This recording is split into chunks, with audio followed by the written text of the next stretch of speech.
We're driven by the search for better. But when it comes to hiring, the best way to search for a candidate isn't to search at all. Don't search, match with Indeed. Indeed is your matching and hiring platform with over 350 million global monthly visitors, according to Indeed data, and a matching engine that helps you find quality candidates fast. Leveraging over 140 million qualifications and preferences every day, Indeed's matching engine is constantly learning from your preferences. Join more than 3.5 million businesses worldwide that use Indeed to hire great talent fast. And listeners of this show will get a $75 sponsored job credit to get your jobs more visibility at Indeed.com/Blue Wire. Just go to Indeed.com/Blue Wire right now and support our show by saying you heard about Indeed on this podcast. Indeed.com/Blue Wire. Terms and conditions apply. Need to hire? You need Indeed. That's great. It's crazy. I mean, like you said, they're pushed back, and Joe Flacco like throws up this just absolute moon ball. It's January 2013, Ravens at Broncos. This is Remember That Game, the podcast about sporting events that take you on a journey and maybe chart the path of the zeitgeist. I'm your host, Thomas Emerick, and my guest is Tim Miller, who's been on quite the journey since Elway helicoptered his way to the Broncos' first Lombardi, but who you may have recognized from the New York Times bestseller list, no big deal, the Bulwark, and their Next Level podcast, Not My Party on YouTube and Snapchat, and on the MSNBC airwaves. Tim, are you ready to talk about your Broncos going from the hottest team in the league entering the postseason to what a stop on Joe Flacco's elite journey? Yeah, we picked Torment. I think it's right. If we're going to choose a game, it's better to reflect back on Torment. That's where you learn life's lessons. Some catharsis, hopeful byproduct. The Ravens weren't some upstart out of nowhere team, but they didn't extend Flacco going into the year, and it didn't look entirely promising. Entered the playoffs grading as PFF's 24th ranked quarterback, tied with Kevin Kolb. There's a throwback. Meanwhile, Denver enters the playoffs on an 11-game win streak and had just beaten the Chiefs 38-3. Just now in 2023, trying to imagine the universe in which that could occur. I'm guessing this campaign got you dialed back in as a Broncos fan. It did, yeah. So, the Broncos, so I moved to Denver in the mid-90s as a kid and adopted the Broncos immediately. I'd moved from St. Louis. We didn't have a football team. There were no Rams at the time. And so, I was obviously extremely, dialed in, to use your phrase, on the Elway era Broncos, Terrell Davis era, and kind of jumped into like a football team that was basically awesome from the moment that I moved there, with Shanahan as the coach.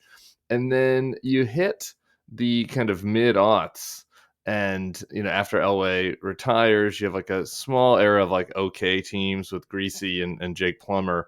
And then, you hit just a really ugly quarterback period. That's, I guess, not quite as ugly as the current Broncos quarterback period in the mid-aughts. And around that time, I went to school at George Washington, D.C., but my best friend was from Baton Rouge. And so I started going to LSU games every year starting in 2000. And like in adulthood, I don't know if you can appreciate this. You have a sports podcast, maybe not. You sometimes have to start to balance, where you're spending most of your attention. And I do have to admit that my Broncos, attention started to dwindle, as I was spending more time watching SEC football on Saturdays through the aughts. But, they get the Manning trade, which I had mixed feelings about, which we could talk about. And, at least it was something to be excited about, which it had been a long time. The team had won one playoff game since Elway retired before this season. So that was a rather long time in the wilderness. I mean, they were okay and made the playoffs a number of times. That was kind of aligned with the Nuggets during this period. They both were making the playoffs, but they weren't actually doing anything. Sometimes they'd make the playoffs and then they'd have to deal with Peyton and it would be over pretty quickly. Yeah, right. You grew up, as you mentioned, in Denver in the 90s and worked on Bill Owens' successful gubernatorial campaign in 98. Yeah. The same calendar year, Denver finally got over the hump. How'd the rush compare between those campaigns with Owens and then watching your 97 and 98 Broncos win it? And how much did the thrill of sports fandom catalyze your political interests? Yeah, man, the end of high school was good for me on that front. The Owens one was so cool. It was my first campaign, and it was he was running against the incumbent lieutenant governor, and she was winning the whole night. Something that Donald Trump had trouble understanding is that like votes continue to get counted as the night goes on, and from different places, but there were a lot of nerves at the headquarters, and Owens ends up winning by a couple thousand votes, kind of a late surge where the numbers ended up looking a little bit better than they had expected. And for a dorky 17-year-old or 16-year-old, however old I was, that was a real big rush, being there, hanging out with the college interns and the young 20s interns, sneaking drinks, realizing I'd get to go hang out in the governor's mansion. All that stuff was pretty cool. The Elway thing was also, I think was cool in its own right. We had this peer camaraderie, right? I mean, it happens at kind of the perfect time when you're like a young sports fan. So 97, I'm 16, right? So I can go drive over to my friend's house, and like all of us can gather together to watch the Super Bowl, which we did, that is like this moment of independence, moment of camaraderie. We're all rooting together. They both were pretty cool, and there definitely was this relationship, and I wrote about this in the book, that I liked politics, I liked government too, but I really started to get attracted to the rush of it in the same way that a sports fan does with their team, and I loved for a while. I've grown up a little bit and matured and rethought the value of this, but the horse race politics is much maligned, but I loved the horse race. Like, I loved the competition of it, the winning and losing, the strategizing, the picking good recruits and picking good candidates in primaries. And so there definitely was, I think, a relationship between that and I think my formative experiences and with Owens and not just the Broncos but other sports fandom had an impact on that. Yeah, and I was listening to your chat forum there with Dan Pfeiffer, and you mentioned your first bet, Clinton versus HW. You bet your grandma, and you won on Clinton there. Did you get any bets down on this Broncos team as 9-point dogs or 9-point favorites versus the Ravens at Mile High?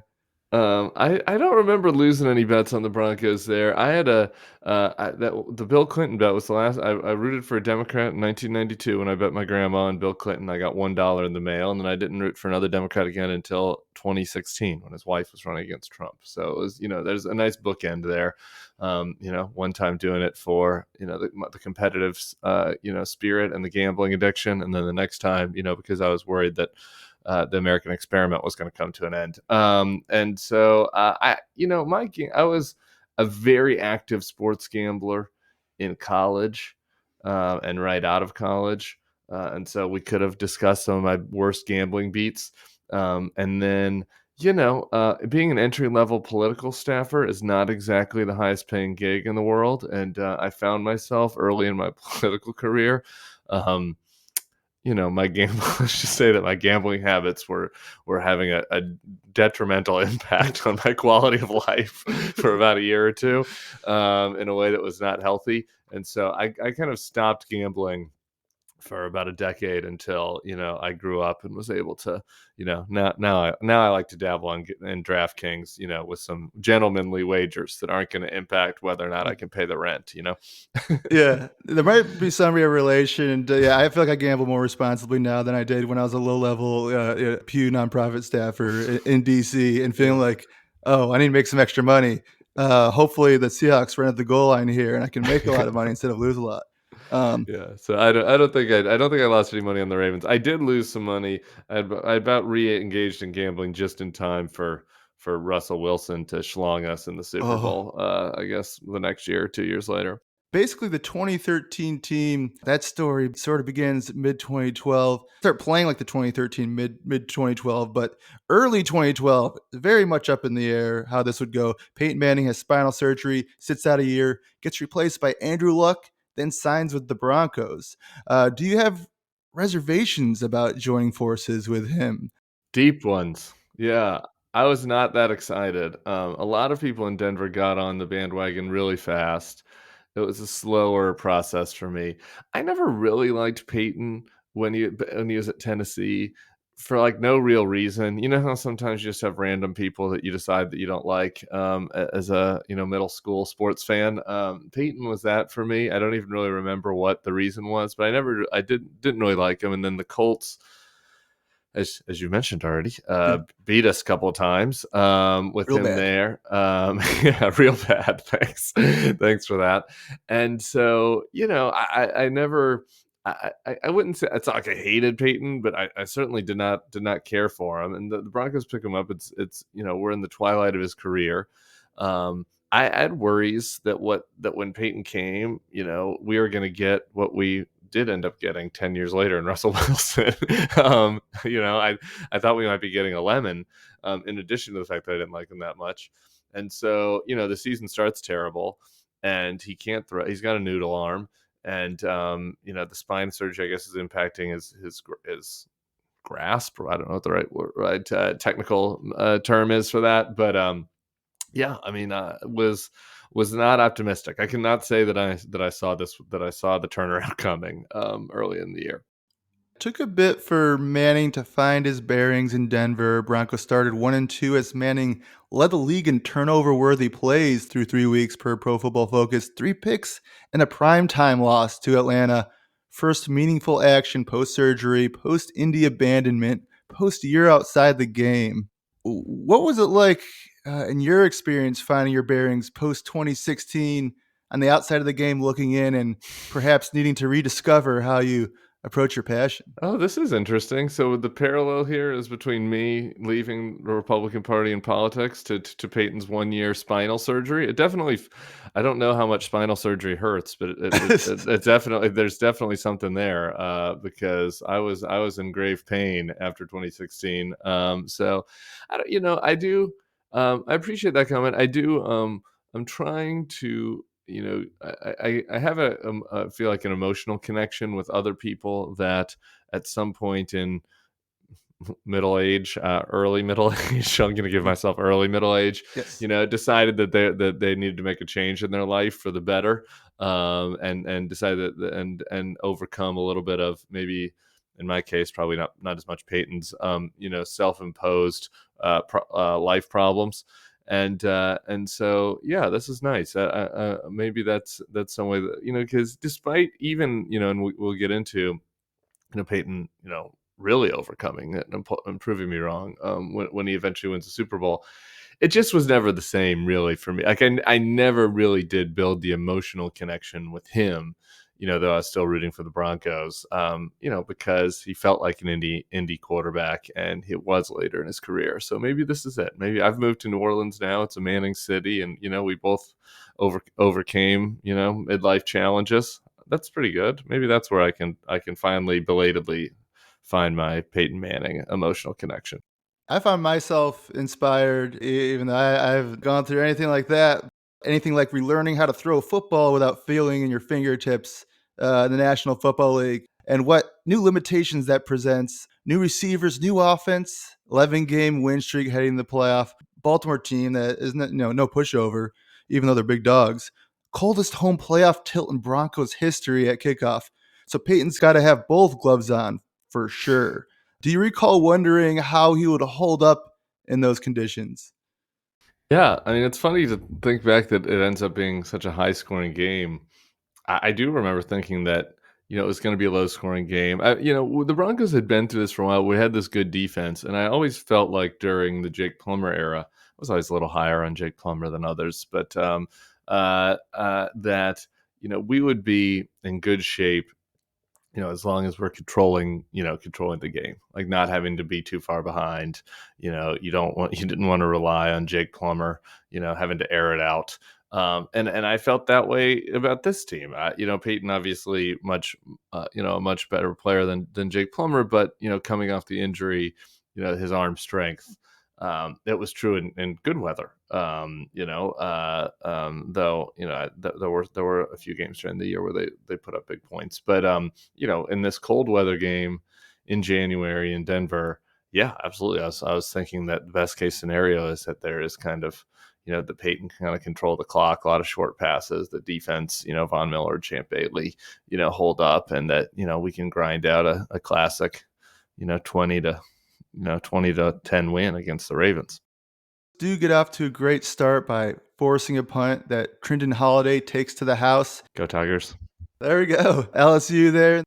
Deion Sanders on the highlight package. Then clowns Manning when they show him hopping around the sideline. I don't have to go out there and see Ray Lewis right now. Would you like to see someday Deion help Peyton get the organization back on track as Broncos head coach? Upgrade Deion from CU to the Broncos. I love Deion. I wrote an article about him in a newsletter this week for the Bulwark, and I love what he's doing for CU. I don't really have any particular CU connection or affection, but I think it's great for the state, and he's doing a great job. Does this translate to the pros? And I think one of Deion's big competitive advantages in college is just on the recruitment side, right? And that for good reason. Kids want to play for Deion. I think not just because of his celebrity, but because of his leadership qualities. And so, does that translate as much to the NFL? I don't know, but maybe Peyton comes. Elway's transition from quarterback and star and franchise everything savior. Franchise God King to front office was disastrous, to say the least.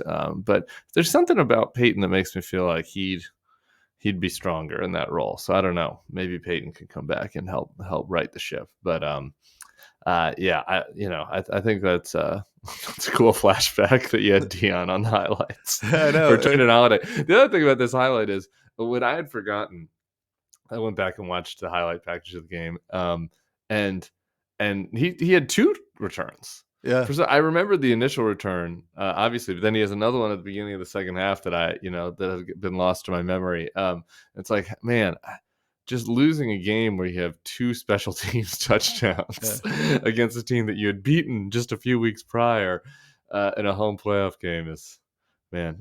Anyway, we'll get into that. We'll get into that. That's another twinge of nostalgia. Nostalgia can also be pain, extraordinary pain. Jacoby Jones fumbles the ensuing kick return. Also, some nostalgia for that name. Handling one cold rock.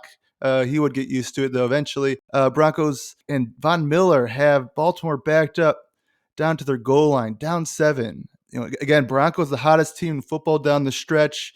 PFF actually had graded out the Broncos as the top defense in the league that year, well-rounded team. Were you more confident in Denver beating Baltimore than Mitt Romney winning Ohio? Much more. Yeah, much more. I was the rain cloud on the Romney in 2012 on the Romney campaign. I had so this would have been 2 months prior to this. Romney would have lost, and I was up in Boston on election night, and kind of looking at the data coming in, and it was much earlier than the first quarter of that, or it was at this equivalent time. I saw that the trends were going against us, and in a strange kind of preview of where you end up going with the Trump stop the steal stuff and the delusions, I was kind of surprised how many people around me did not feel that way. I don't know, for folks that aren't political obsessives, Karl Rove goes on TV that night and it's like, Mitt could still win. It's like Karl Rove, who should know. I mean, Karl Rove is at the top of his game and how is it that I can look at the numbers and see that this isn't going to happen, and he feels differently. So that all of that confused me. I just remember walking past the Maggie Haberman, as the New York Times Trump reporter, and whispering in her ear that I was like, Obama's got this, and headed to the bar. And I get to the bar and I'm 2 drinks deep when my phone is blowing up and they're like, Rove is saying we can win, you have to come back. So anyway, I was very, very bearish on Romney that night, and I might have won a couple of friendlies on that subject with my fellow staffers. But I the Broncos, I thought, I was feeling pretty good really throughout this game. About all the way up until we get to Raheem Moore. Raheem Moore has a tough day. Champ Bailey here also. I looked PFF grades for the Broncos dating back to their beginning of their charting in 2006, and this is their worst charted game for him by far due to Torrey Smith mainly. Yeah. Burns him deep for a touchdown and ties it up at 7. Peyton then follows it with a pick 6. Not as much velocity going over the middle, throwing a cold rock. It gives the defense time to adjust and pop that thing up. The rest of the game, he'd find his success in touchdowns going outside the hashes. In this new act in your career over the past few years, has there been, and I heard you speak to Jen Psaki, a great question about this, transitioning into journalism. Has there been any needing to reconcile what you would do instinctually than you had in your past career? Yeah, I think that you're all like, it's hard to rewire your brain. I was a political strategist for a long time, and I think that this is a critique a lot of people have of people in the commentary classes. Like, you always go straight to the strategy thinking about it rather than thinking about kind of the merits of what's happening, right? And kind of separating yourself out from the who's winning, who's losing, and putting yourself into the place of like, okay, what are the real world impacts of whatever's happening in the political space? So, that's something that I had to change. And, the champ thing is like, this is the end of his career, basically, right? This game. So it's like not surprising that that's his worst graded out game. I mean, he comes back one more year, I think. And so because it's just worth mentioning that, and I've had a lot of bad beats as long as we're forcing the political metaphors. So I can relate to Champ on this. But man, that first Torrey Smith touchdown, I mean, that's crazy. It's crazy. I mean, like you said, they're pushed back, and Joe Flacco like throws up this just absolute moon ball to Torrey Smith. That definitely gives you a little bit of a preview of what's to come. The Broncos do rally back. Game ends up 38-35. Get to that, but Peyton Manning does find his bearings. He does adjust, and even though he's ending the odds, he brings his team into a great 4-year stretch here, starting here in 2012. Do political parties and factions do as good of a job as sports teams at identifying when it helps their cause to join up with those who they've sparred with in the past? No. This is probably my top complaint about the Democrats right now. I also, and because I think mostly traditional political parties don't do this. I think that ideologues, have a tough time, reconciling, welcoming people into the fold that they feel like have done things that they are morally opposed to in the past. I recognize that instinct, but that's been a benefit of Trump, right? That he doesn't have any like really deeply held convictions or beliefs, and has no reason to judge anybody for what they've done, because nobody's done as bad of things as him. And so, Trump has this behavior where, if he's a Broncos fan and Peyton comes to town, to torture the metaphor, like he's like, great, if anybody wants to come over, no matter how much Trump is hate, like me, despite the fact that I've been a never Trumper for 8 years, if I went on MSNBC this afternoon and said, I've seen the light, and like the country could really use MAGA, Donald Trump back, and sleepy Joe Biden, can't lead this country. We need a businessman. Like Trump would send out one of his bleats over on Truth Social or whatever it's called, like immediately, and being like, great Tim Miller, great never Trumper. Well, you know what I mean? Like that is like his instinct, is to just, if you compliment him, then great. Like the past is the past. The other political, players have a lot of trouble with that. And, I think that frankly, sports fans are much more willing to just put the past behind, right, and accept them. You'll get your stuff.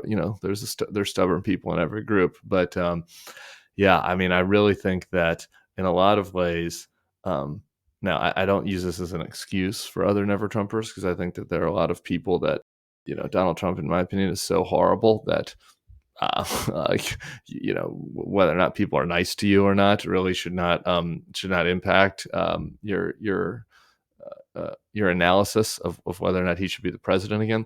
But I do think that there is a class of gettable voters for Democrats who feel unwelcome.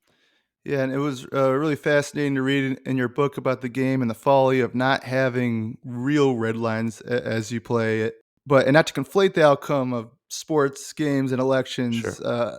But are there lessons to be learned in the political discourse from the sports analytics movement? If the analytics say to go for it and forth, but John Fox by MO wants to trust his defense to close it out, hypothetically, that can feel counterintuitive or uncomfortable and even offensive to go for. Trade-offs made in policy or coalition building to increase the chance of winning the next race that can ruffle feathers. Are there ways where it's beneficial to view winning elections through the kind of strategic lens for building a champion or winning a playoff game?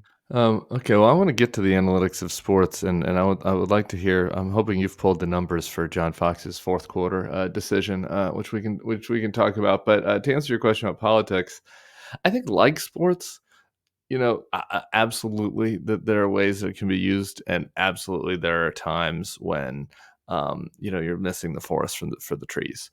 And here's, for example, I think that just looking at it from a Democratic cap on, like the highest value above replacement, if you will, Democrat in politics is Joe Manchin.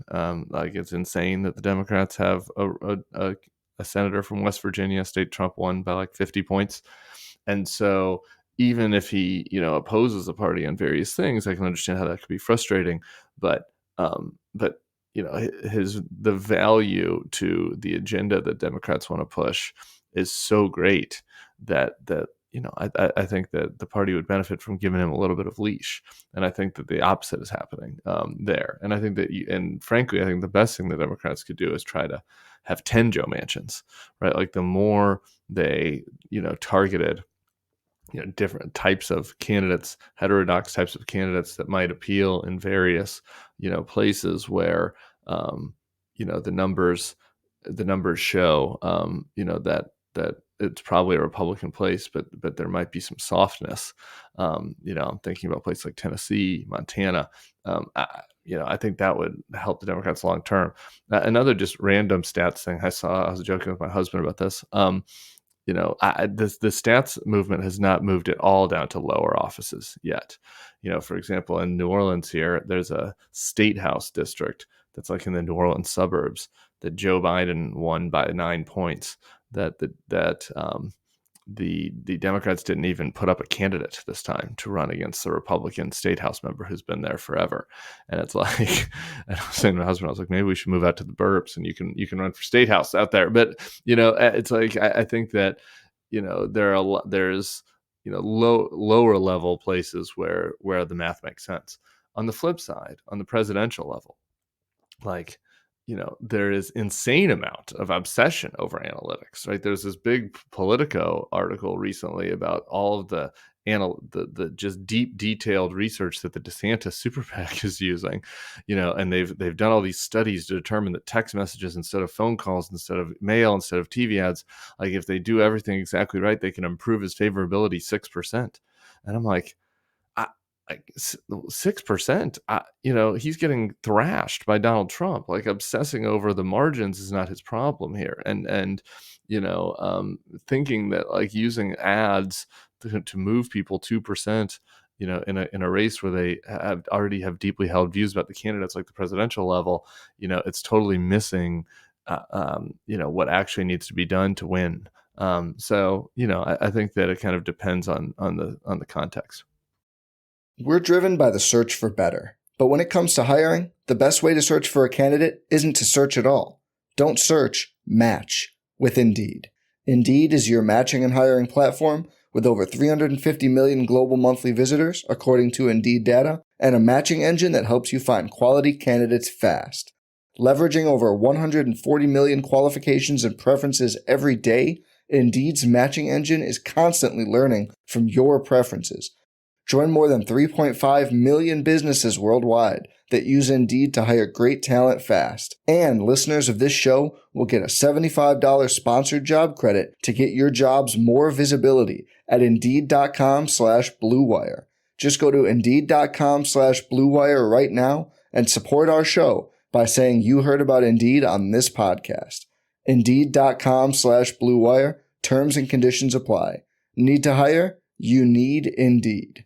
And on the John Fox count, I would like to see some of the modern, like, go for it bots. It would be great if they were around back then, but based on what I've read, it seems a little gray area on the end of the fourth quarter punt. But it seems like the analytics, as kind of understood and discussed based on when I was reading back in 2013, wanted him to go for it at the end of the first half when they packed it in, but had time to score. But at the end of the fourth quarter, I'm more of a go for it. Like Peyton Manning, let him win the game. Yeah, I mean, for context, so the Broncos would have got about 36 seconds left at the end of the second quarter, tied 21-21, and then again at the end of the fourth quarter, they had a chance, tie game, and they would have got the ball with 31 seconds left. I messaged my brother before I did this podcast, and I was like, "What do you remember most from that game? Anything stand out?" And it was the fourth quarter decision that for him that stands out. He's like, in this day and age. I mean, just think about the Josh Allen Mahomes game, right? Right, like the idea that you would kneel with 31 seconds, like 31 seconds is a lifetime, and it's putting yourself in, a literal, a coin flip situation in overtime where you're at the mercy of chance.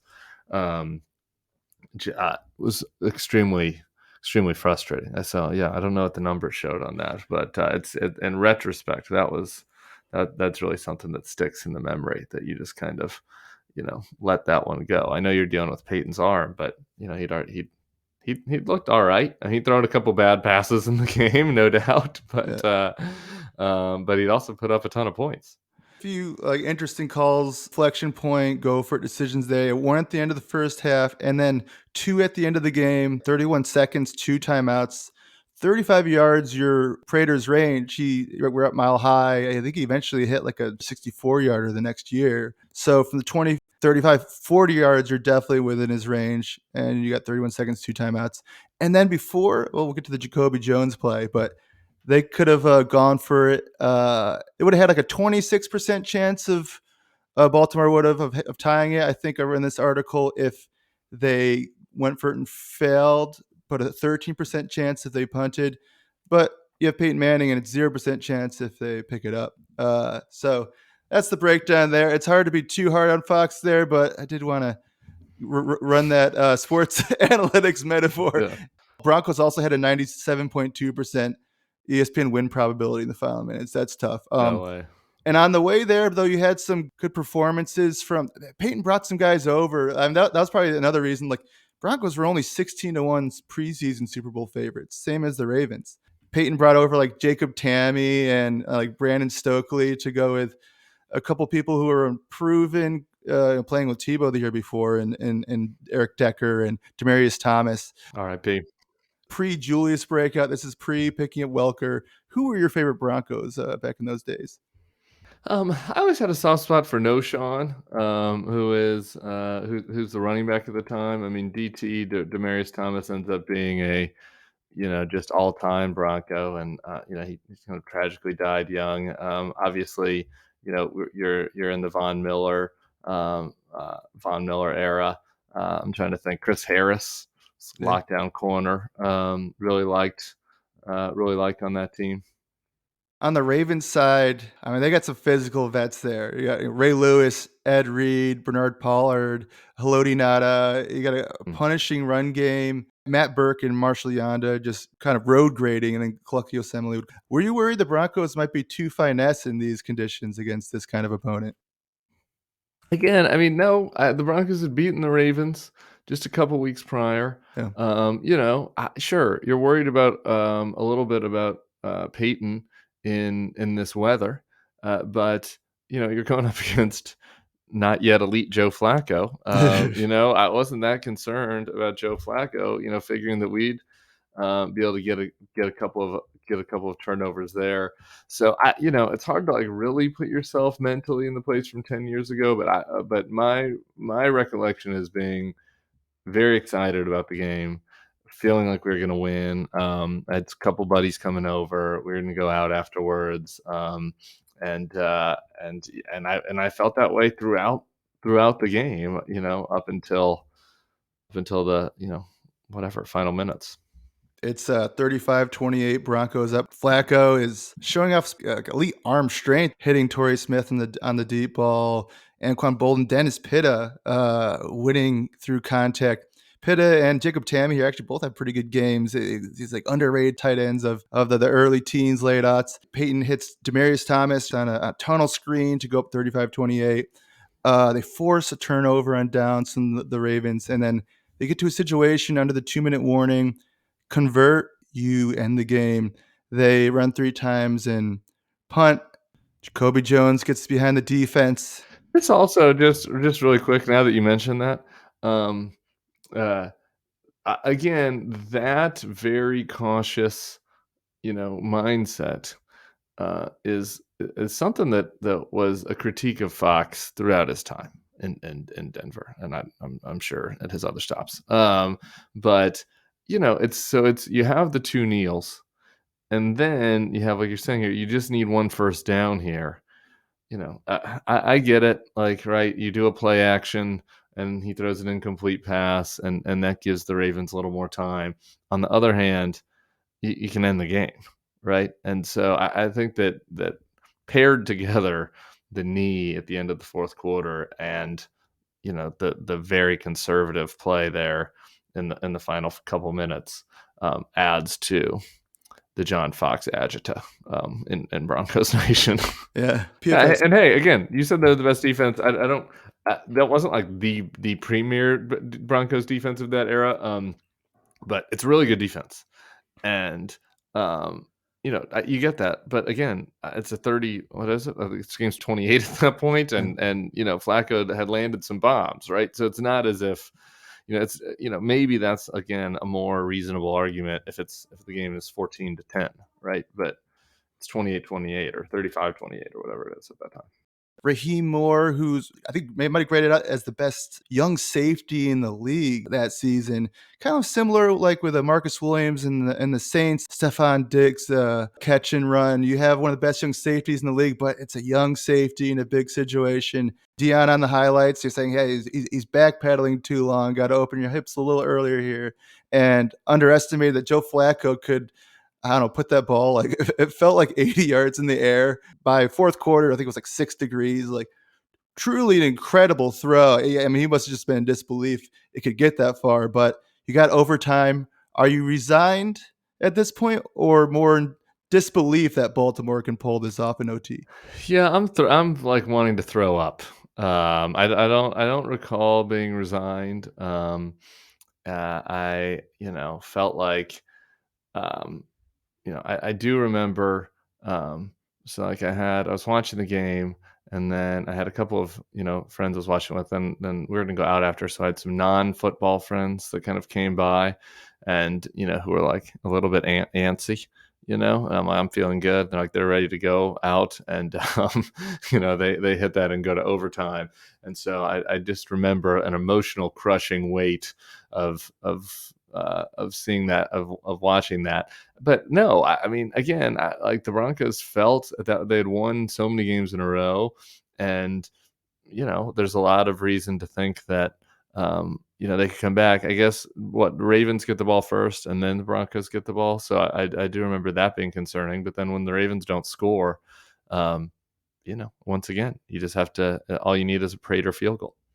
Yeah, a lot of punts in this overtime. It pushes nearly to the end, the first overtime period, when Peyton drifts to his right, starting to have maybe flashbacks of Brett Favre against the Saints a little bit. Don't do it, and throws back inside, picked off. Justin Tucker is pure, and unbelievable that it's still Justin Tucker. I was watching because I couldn't quite remember because Justin Tucker wasn't Justin Tucker yet, and so when I was watching the highlights. And I remembered that Peyton threw the terrible interception at midfield. and that the Ravens end up kicking a long field goal to win. But I was like, as I was watching the highlights, I was like, I wonder if it's going to be Justin Tucker or was it someone before him? Yeah. No, wasn't even no doubt about it. Tucker, so of course it's through. How do you go about coping in the aftermath? We're Drinking. cruising into early Saturday evening here. Are we in DC or Yeah, we're in DC. I had a new condo that we moved into during the Romney campaign in that summer, and so I was excited to have people over. And that condo, in retrospect, ends up being a curse. I remember watching the Seahawks Super Bowl there with my buddy who's a Seahawks fan. And watching this game here with a couple of folks, and I'm trying to remember good wins that I saw in that condo. I don't know. Maybe Romney loses, the 2 Broncos losses. Maybe that condo had some bad juju. But yeah, we were living in Shaw then. I have a distinct memory of like walking up to Bloomingdale. It was a great restaurant. I don't know if it's still there, called Boundary Stone.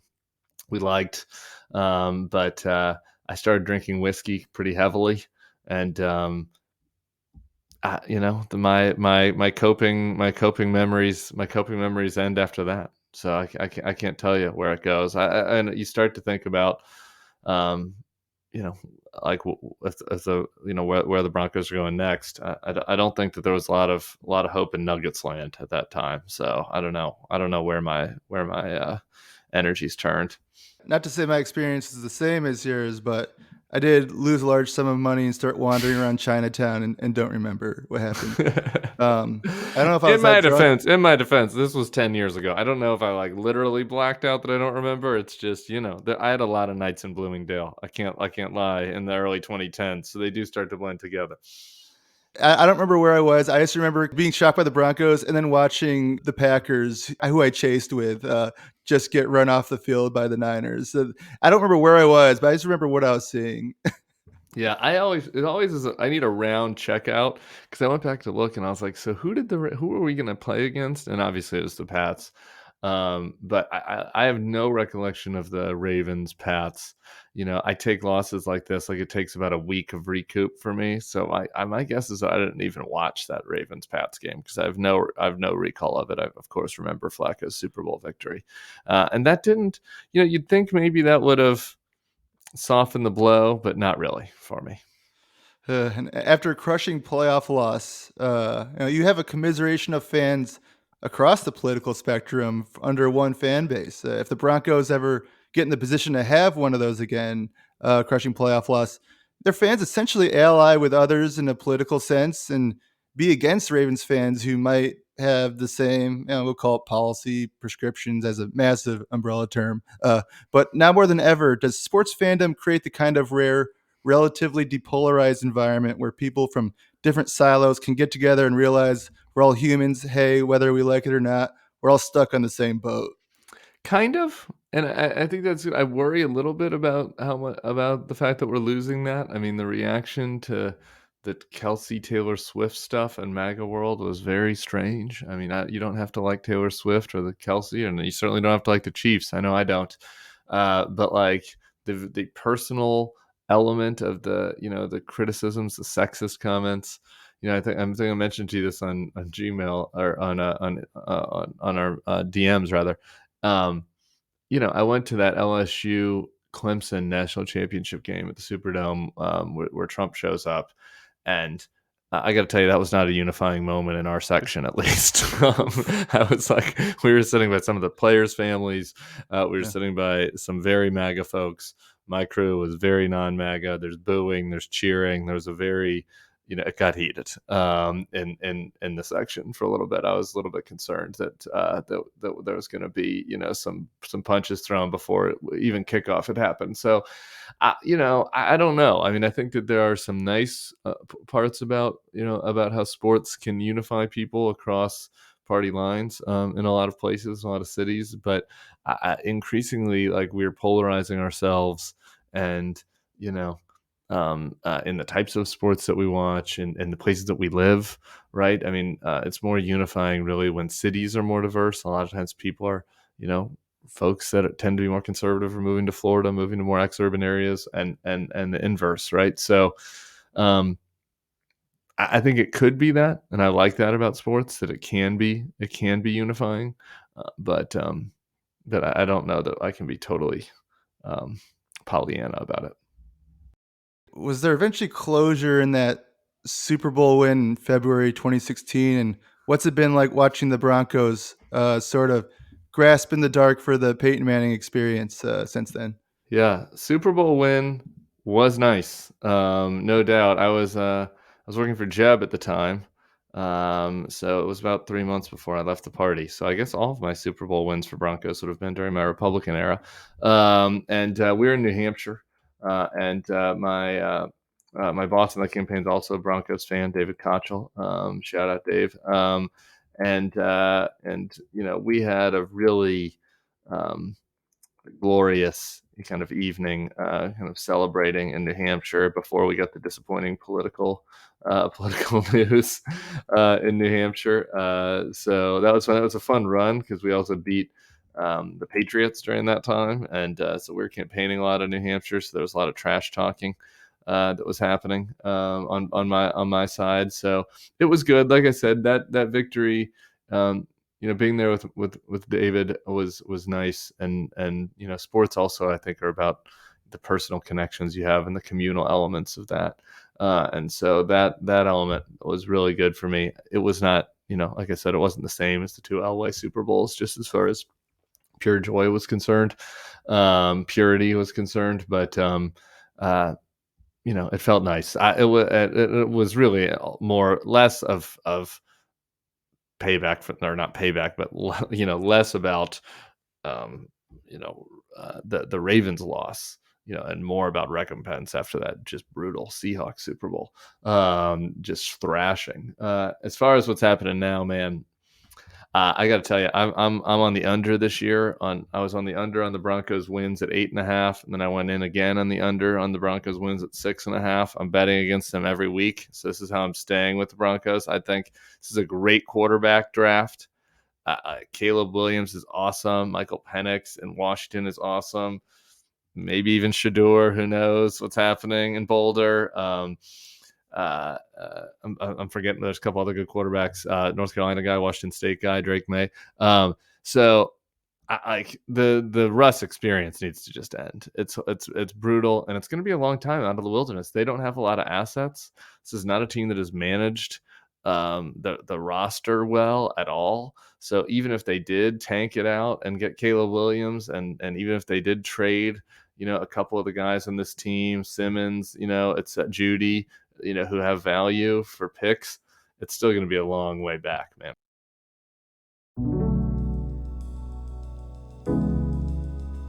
This has been another episode of Remember That Game. Please rate, review, subscribe, and check out more episodes.